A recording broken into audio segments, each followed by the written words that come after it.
Welcome to Travel with Chu and Mark.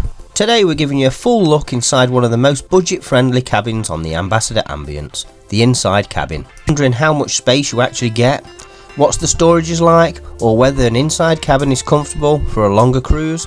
This tour will answer everything. We'll show you the layout, the bathroom, the wardrobe space, the power points, and what it really feels like staying in an inside cabin with no window. So stay with us for the full tour, hit the like button, say hello in the comments, and let's step inside and take a closer look. And don't forget to hit that subscribe. So this is a standard inside cabin on Ambassador Ambience, and considering it's the most budget friendly option, it actually feels cosy and well laid out. Although as a double configuration, I feel these drop down bunks could get in the way. Now there's no windows, but there is plenty of lights, it's not actually dark at all. Now the TV is probably a tad small really. If you was watching TV in bed as a twin or a double configuration, it's still the same distance away. And as I mentioned on my previous cabin tour of the Ocean View, there's no smart features on these TVs. They probably do really need to be updated. Now I've done a lot of cabin tours, and this is the first one on this ship that has still got the Australian socket. So that, you know, I think you need to bring your adapters just in case. It's obviously you won't know which cabin you're going to get, whether you're going to get an Australian socket, American socket. You have got the one UK socket. Now my USB charger has the American or the UK on it, so that's always handy for me, but even that wouldn't work on the Australian one, so in future I will make sure I've got my adapters with me just in case. Us British always like to make our own tea or coffee in the morning, so that's a really handy feature that we've got the kettle, and they do replenish the tea and coffee on demand, so if you run out, just have a word with your cabin steward and she'll replenish it for you. I'm not a fan of the packet milk, so I usually nip up to the buffet, get a couple of glasses of milk or cups of milk, because the glasses are quite small on this ship, and bring them down and then store that in the fridge, so then we've always got some fresh milk. Now this cabin, along with all the cabins, has absolutely tons and tons of storage. I mean, this has even got extra hanging space, because you've got double hanging space there, and then again more hanging space around the corner. You've got the bedside cabinets with 4 on each. You've obviously got 2 of those. You've got the desk there with 4 drawers, and then here you've got another cupboard that's got the life vest in your safe, and then a load more drawers. I mean, it's perfect for the long sailings. And if you are short of hangers, just have a word with the cabin steward and hey presto, a load more appeared.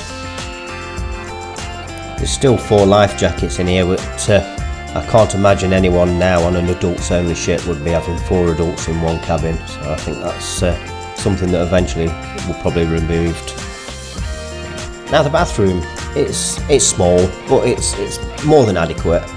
There's plenty of room to sit on the toilet and not feel claustrophobic or hitting the walls or anything like that. The sink is okay for washing, and you know, you've got some storage in those behind the mirrors there. I found it more than adequate.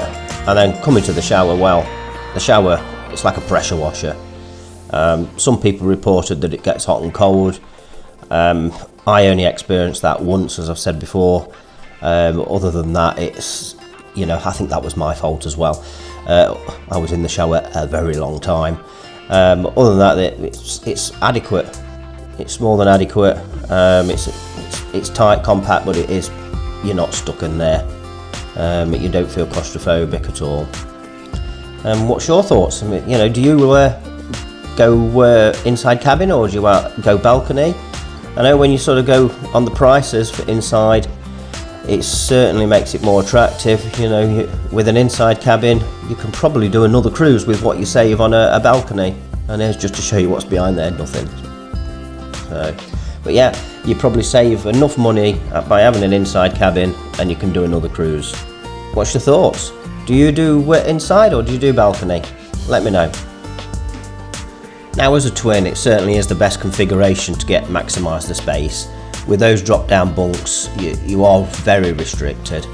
Now this is the location of 10169, it's midship near the lifts, and then you've got cabins above and below, so I would imagine it's a nice and quiet cabin. And here's the room service menu that's available. And then if you want to stock the minibar, that's the price of a minibar. You just ask the cabin steward to bring them and they'll bring them for you. And if you want breakfast in your cabin, it's an £8.95 delivery charge.